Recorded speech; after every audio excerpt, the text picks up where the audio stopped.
Hi, welcome back to Ilana and Jamie. And today we're going to talk about how to bring it back from the brink when you're about to go into a mad one. It's about to get really, really nasty. Now, one of my favorite scenes in one of my favorite films is with Javier Bardem in Eat, Pray, Love. And he's cruising along with Liz Gilbert, and they're having some kind of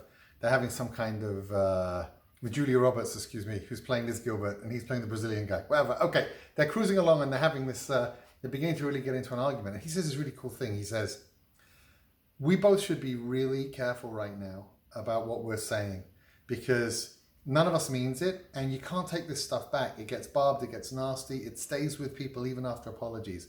So why don't we just be careful? Because let's not go into a place of fragility." And that was such a powerful thing for me.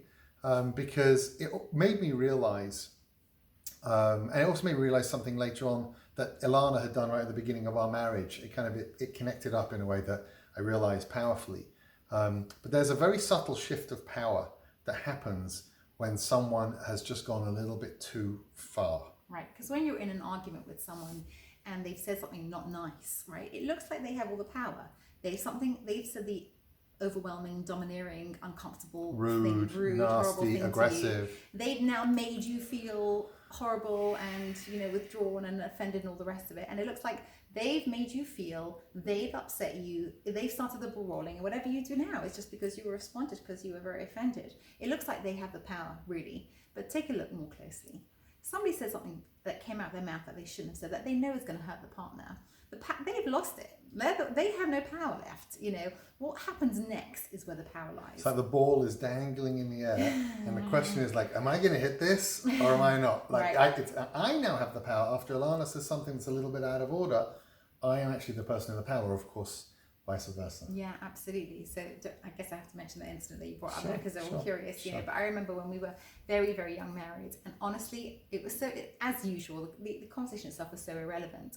But we had gotten say that. we had gotten a bit escalated. I had said something that was triggering. Jamie had responded, and at one point in the conversation, I just remember this comment that didn't really belong there. That was just a little bit more of an escalation than either of us meant. And I saw this comment coming towards me, and I remember thinking, if I stand in the way, this is going to be bad, And I kind of I remember almost physically just moving it out of the way and letting it go and turning around and saying, "You did not mean that," And then we all took a time out and we just breathed a little bit, and then we came back and we picked up where we left off, and we finished the conversation very productively. Do you remember? Yeah, 100%. Because that's the point. Is sometimes you send an arrow and you wish you could put it back. You didn't mean it. We're not all working with great character or in a great mood all of the time. Yeah. But the cool thing about this was just this realization, and I love that symbolism of kind of stepping out of the way of the punch or the arrow, whatever it is. It's you have the power, actually. You really have the power as to kind of how you're going to respond, whether you're going to escalate this or not. That's right. And not only do you have the power, because how you respond will determine where the rest of the conversation goes. But you have the power, and this is not popular, but this needs to become a popular idea, because you can actually make a choice at that point. And we don't think about making choices when someone says something offensive to us. We think about responding because they made us angry. It's almost like well, you said this, so I have to. Yeah. It would be undignified. It would be wrong. These are the rules.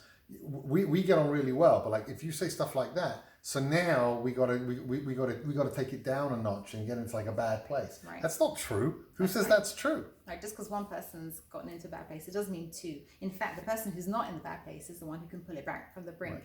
And at that point, look at your options. You can make this conversation worse and get into a big fat row. You can take a minute to assess what's going on and try and calm it down. You can run out of the room completely upset and offended. What your response is going to determine what happens next. And that is a choice. Not always easy to remember that in the middle, but that is a choice. Right, and this is so important, because where we want to kind of recommend is a second point in empowerment. So the first principle over here is realize that you have a choice. You actually have the power. Strange as it seems. The second principle here really is that you got to learn how to recognize that moment. Mm-hmm. You got to learn to visualize that arrow. You got to learn to have a little bit of distance from circumstance and situations. And this will work at work in terms of a nasty email or a barbed comment from someone. in a normative relationship, a friendship, also in a romantic relationship, people say weird stuff. The trick over here is just to learn to recognize it, because here's an amazing point.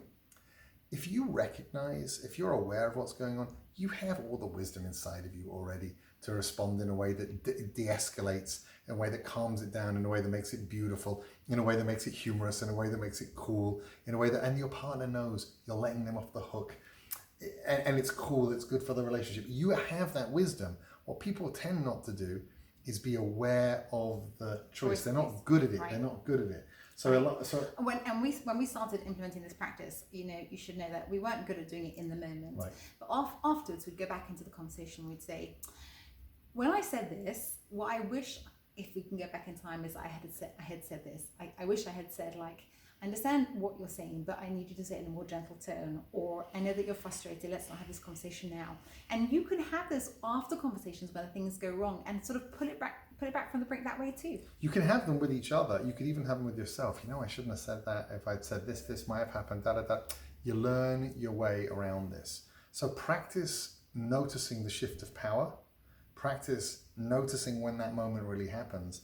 And then you'll see over time, you trust yourself, the correct responses will come.